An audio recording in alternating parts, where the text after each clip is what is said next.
So I'm Howie Rosenblatt, one of the founders of Maroon Gold, along with Phil Weisberg, who's in the audience, and Jean Chung, who's in Japan. And we have Kim. Anybody can mute if you're not presenting. So really want to talk about Maroon Gold. So Jean and I were our adjunct entrepreneurship professors at Cooper. And we had the idea that we really want to help students start businesses and have that startup experience. And Phil was working with students at the same time, and we collaborated to really start this nonprofit to give grants to students and put alums and students together to really have alumni support students in their startup journey. We've been doing this since 2019, so we've done a lot in 3 years with the pandemic for 2 of them. So Cooper FinTech, we are kind of the successor to the former Meet at Cooper Club, which was basically general finance consulting, bring those worlds to Cooper students. However, we kind of split off from the national organization when our goals didn't quite line up. And we wanted to go more into finance and technology, which is more applicable to the Cooper student and our experiences and our technical backgrounds. And we're working to currently set up a third-party organization, a 501c3, so that we can set up a educational hedge fund of sorts where students will be able to apply. We'll start off with stock pitches and regular that the entire club will authorize, but then we'll slowly move into more like algorithmic trading and stuff like that. And I am Kim Holloman, Art95, and I'm the Director of Innovation for Maroon and Gold. And I'm going to start screen sharing here and share with you a presentation I put together, which goes over Maroon and Gold's impact since we began. And I hope you find it as compelling as I do. I was actually very heartened to see a lot of the impact we've had in the short period of time, and as Howie mentioned, during a pandemic. So far, we have 7 student teams funded starting in 2019, and I want to point out that it is becoming exponential, if you can see. When we began Maroon and Gold, and I'm very lucky to say that I joined early, when we were still technically funding 1 team per year, but because of the great leadership of our founders, we have been able to actually expand the grant giving process, giving both startup grants and full-fledged grants to more than 1 team per year. So I'm very proud to say that we are expanding our footprint as we go. If you actually do go to maroonandgold.org and look at the alumni page, I think you'll see that we have a very wide diversity of our alumni, not only from our schools, the representation from the 3 schools, but also from different backgrounds and different eras, which I think can be really important depending on the different projects that students are doing and the support that they would like to have. We are a core alumni team. The wonderful thing that we all have in common is that we were all Cooper Union students. We've all been there. We know exactly the programs and the process. What I would like to point out is that our students are able to give us a lot of valuable feedback and have wonderful things to say about their experience with Maroon and Gold. And you can learn more about the projects on the Maroon and Gold website. But this is a beautiful quote from Team Chromless in 2021. We have set out to change the world, and we couldn't have done it without the help of M&G Labs. That's exactly what we're looking for here, and it's what we love to hear, helping students and allowing students to realize their projects while they're still a student is just an absolutely magical experience on a lot of different levels. And without any marketing or any sort of kind of sales skills whatsoever, people organically just started paying for this. And, over the course of a few years, we made about $80,000 in total over this app, which if you're in college right now, it's like a huge deal. We would wake up and check the little email that says how much money you made, get 20 bucks in your pocket, and it's your lunch for that day. So this is a really, really great experience. It's kind of just frankly stunning because we really didn't have an expectation of what would happen. And like I said, it's not like we really knew what we were doing.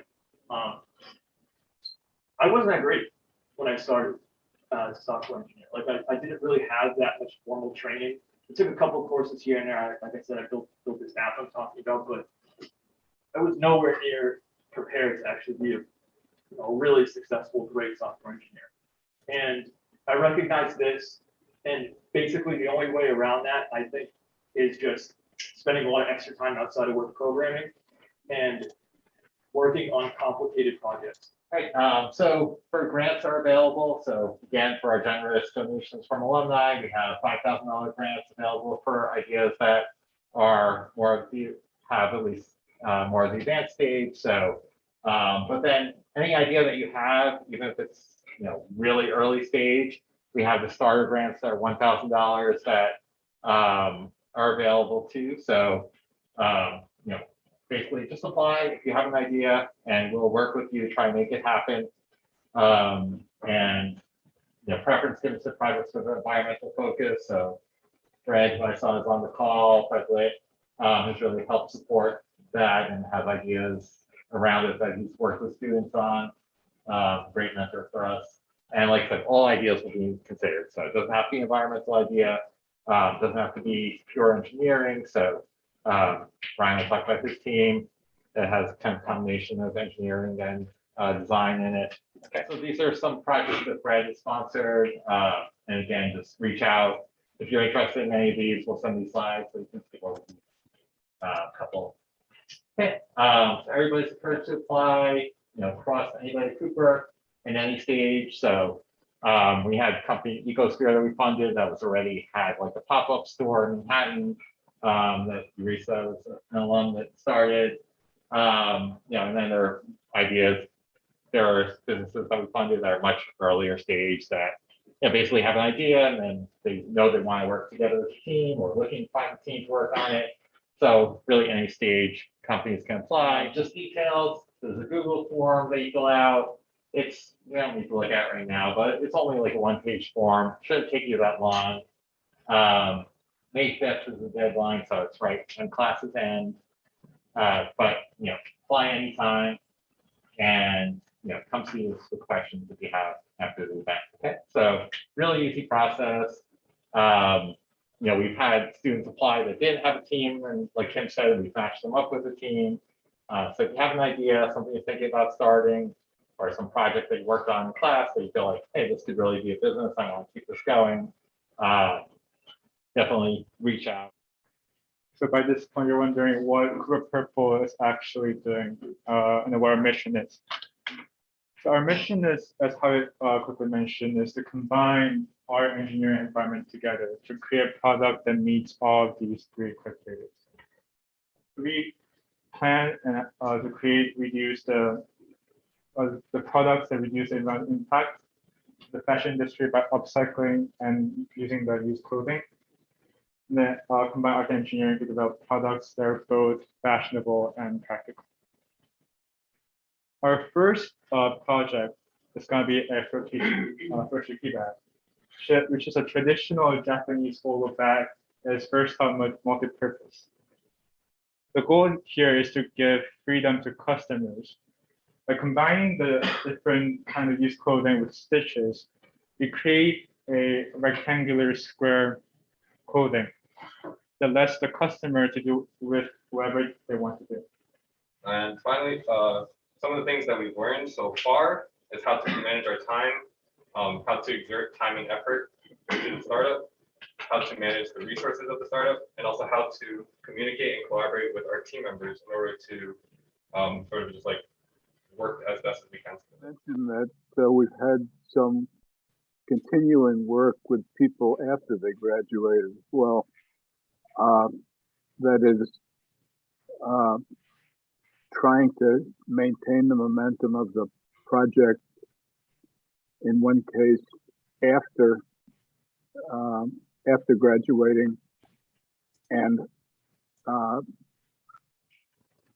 it's not limited to the time that you're at Cooper Union. From a mentor's perspective, one of the great things is trying to teach the perspective of the product. You have to look at the whole picture. You know, it may be a great idea, but if nobody wants it, it's not the best thing to be working on. Just